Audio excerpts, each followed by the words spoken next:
তোমরা অনেকেই কমেন্ট করো যে রবি দাদা খাওয়া দাওয়া ছাড়া কি আর কোনো কাজ করে? হ্যাঁ করে। দেখো, রবি দাদা হচ্ছে একজন মিউজিশিয়ান। ও অনেক প্রোগ্রাম করে বেড়ায়, অনেক বাউল গান বা ফোক সং নানা রকম গানের সঙ্গে ও বাজায়। তো আজকে রবি দাদা চলে এসছে দেখো কোথায়, কিবোর্ড বাজাতে চলে এসছে একটা ভালো হোটেলে। তো হোটেলের নামটা আর বললাম না। তো কিবোর্ড বাজানো হয়ে গেছে, প্রোগ্রাম শেষ হয়ে গেছে, এবারে খাওয়া দাওয়া। আর এইখানে কিন্তু একদম বুফে সিস্টেম খাওয়া দাওয়া।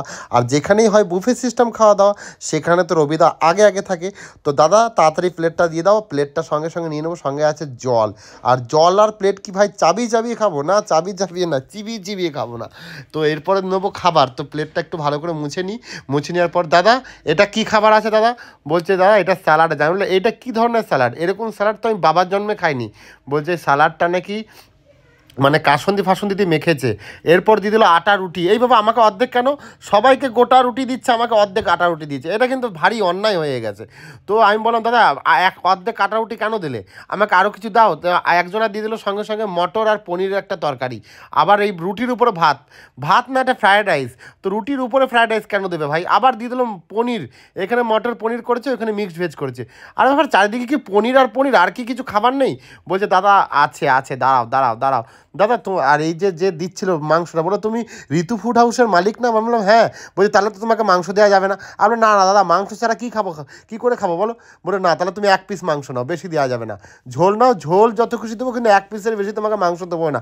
আমি বললাম এটা দাদা পুরো কিন্তু অন্যায়, আমাকে এক পিস মাংস দিচ্ছ তুমি কেন? বলছে দাদা তোমার ভিডিও আমি দেখি, তুমি যদি এত মানে খেতে পারো, যদি সব খাবার শেষ হয়ে যায় বাকি লোকে খাবে কি? আমি বললাম তাই বলে কি এক পিস দেবে? বলছে না, তুমি আজকে এক পিসই খাও, বেশি মাংস খেও না। একেই তো তুমি অনেক মোটা হয়ে যাচ্ছ, বেশি মাংস খেও না। আর ভিডিওতে তুমি যা খাও, এইখানে যদি তুমি খেতে বসো তাহলে তো সব মাংস খেয়ে নেবে। তো কী আর করবো, এই যে আটা রুটিটা আমি ছিঁড়ে একটু মিক্সড ভেজ দিয়ে মাখিয়ে খেলাম। কিন্তু ভাবা, মুখে দেওয়ার সঙ্গে সঙ্গে জাস্ট অমৃত লাগলো, অমৃত। কিন্তু আমাকে যে এক পিস মাংস কেন দিল আমি বুঝতে পারলাম না। কেন ভাই এক পিস মাংস দাও তোমরা? আমি ভিডিও করি বলে কি আমি একটু বেশি মাংস খেতে পারি না বলো? আমাকে দেখে এত ভয় পাওয়ার কী আছে? তো মিক্সড ভেজ দিয়ে খাচ্ছি, একটু মটর পনির দিয়ে খেলাম রুটিটা।